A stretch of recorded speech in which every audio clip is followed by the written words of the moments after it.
Fast forward 2 years and he has signed a deal to replace 4-time world champion Sebastian Vettel and race alongside one of the biggest talents on the grid for Ferrari from 2021 on. This has been one of the biggest comebacks in recent F1 history.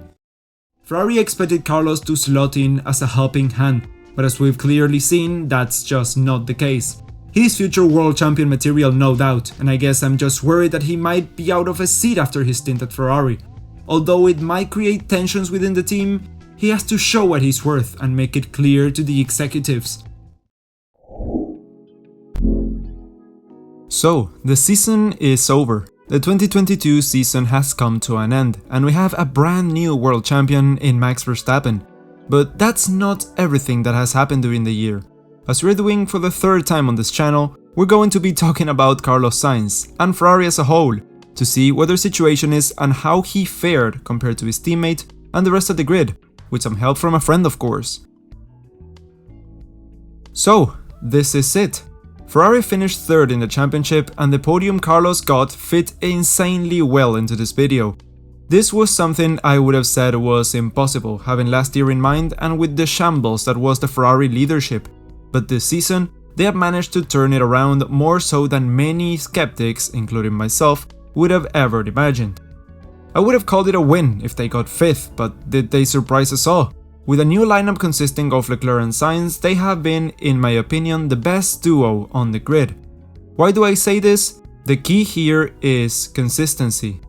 Their closest rivals all season have been McLaren, a team that had a star driver in Lando Norris, who was third for a big chunk of the championship there.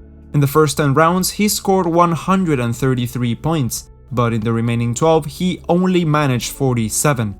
The point distribution was, over the first half of the season, 69% for Norris, with 31% for Ricciardo, of the 163 points. On the second part, it was the opposite, with 42% for Norris and 58% for Ricciardo, but the total decreased to 112, even with the 1-2 in Italy.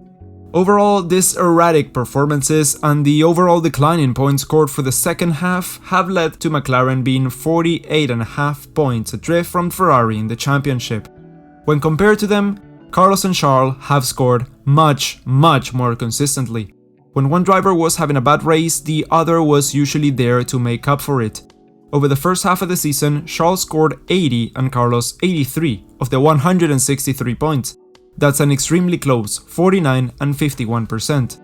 The second part was equally close and most importantly, consistent in overall quantity, with 49% for Charles and 51% for Carlos of the still quite close 160.5 points. The continued pace extraction and relative closeness in speed and points has made them exactly what McLaren have been for the past few seasons: consistent. Remember 2020? McLaren managed to snatch third while only scoring 2 podiums compared to 3 plus a win by Racing Point, 3 by Renault and 3 from Ferrari. This year, despite not having a win and being only 1 podium down on McLaren, Ferrari were comfortably ahead. After coming from McLaren, Carlos wasn't bothered nor intimidated by the team position when it came to being a first or second driver. He just went out there and raced. A poor start added to a cautious lap 1 made for a quiet Bahrain appearance. Still, he finished in the points and was very quick at the latter end of the race. This though was just the beginning of the adapting period. Starting 11th and finishing 5th, the Emilia-Romagna Grand Prix at Imola gave us the first wet race of the season, and in the rain is where Carlos excels. He finished right behind his teammate as well.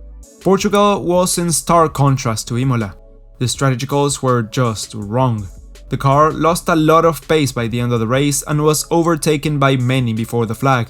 Finished outside the points, but the pace was solid even though the average got ruined by those last laps of heavily used tires. Monaco brought with it the first Ferrari podium of the season. With an unexpected heartbreak for Charles at his home Grand Prix, he got pole snatched by a mechanical issue and couldn't even start the race. Carlos though was bumped up 2 places with that and the Bottas wheel nut incident. On a race with no overtakes whatsoever, Sainz finished in second. Baku was characterized by cold tires, cold brakes and an overall sketchy race. Not much can be said. He was just off sync with the car to finish P8 with Charles P4. Unlike Baku, France was a different story. The pace was nowhere. Insane tire degradation was the final straw for a P11 result. 5 places ahead of teammate Leclerc though. In Spielberg, Carlos could extract a lot from the car. Being close in pace to the top runners got Carlos P6 and P5 with Leclerc behind. He was just on another league for those races, even though the race pace was down in Styria. He made up for it in Austria though. This was the first weekend where we could see a noticeable pace advantage favoring Sainz. After some contact in sprint qualifying at Silverstone dropped Carlos down to last, he made a great recovery drive, finishing P6. His teammate though finished in second. Here is where we see the biggest difference in race pace compared to him. This is where numbers can be misleading, because it just shows the difference between overtaking half the pack and running on clean air. For the second time, and starting to develop a pattern, on a weekend where Leclerc did poorly, Carlos got a podium. This will go on to be the recurring pattern throughout Carlos's 4 podiums for 2021. For yet another weekend, as part of the adapting process, Carlos was just out of sync with the Ferrari underneath him. The Dutch Grand Prix proved hard for the Spaniard on his 3/10 deficit to his teammate.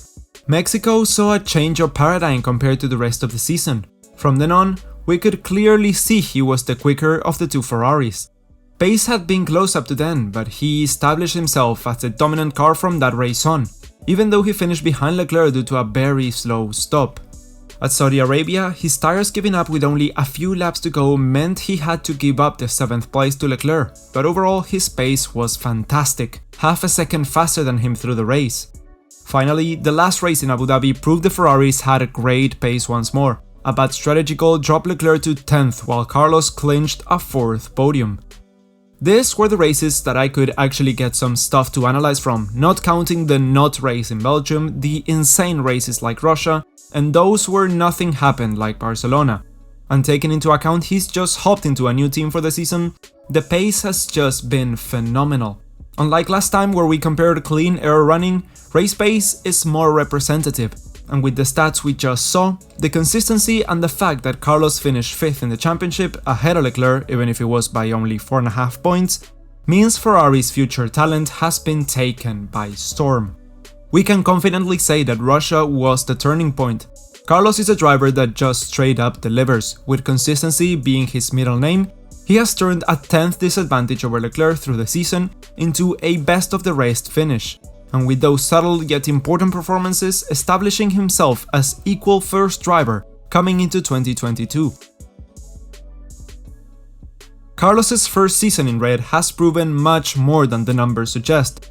And here's friend of the channel Alex to give us his insight. For those of you who don't know, he's the data analyst of the Formula 1 community. He has helped me with the race pace numbers for this video, so why not hear his opinion on the subject? So to say that Carlos Sainz had a good first year with Ferrari, I think is a slight bit of an injustice. For his debut performance with the 3rd fastest car on the grid, to come out with 4 podiums and to finish in P5 in the Drivers' Championship against your experienced Ferrari teammate and race winner Charles Leclerc is exceptionally impressive. So even though the data presented doesn't show that Sainz was the quicker driver than Leclerc across this entire season, he was slower by just over a 1/10 of a second every single racing lap at the 22 circuits this year. But what I do think it shows is his immense progression throughout this year and his development as a Ferrari driver. To be with the first half of the season, those first couple of races, to be just under 2/10 slower than Charles Leclerc per lap, to ending the season in the second half of the season to be just under half a 1/10. That's not too bad at all. And judging by the fact in the last 5 races he was faster than Leclerc across the racing laps in 4 of them, it really bodes well going into 2022, especially with that rule shake-up that everyone is really set back to square one. There really isn't going to be too much of an advantage to have experience in that particular car because the cars are completely different.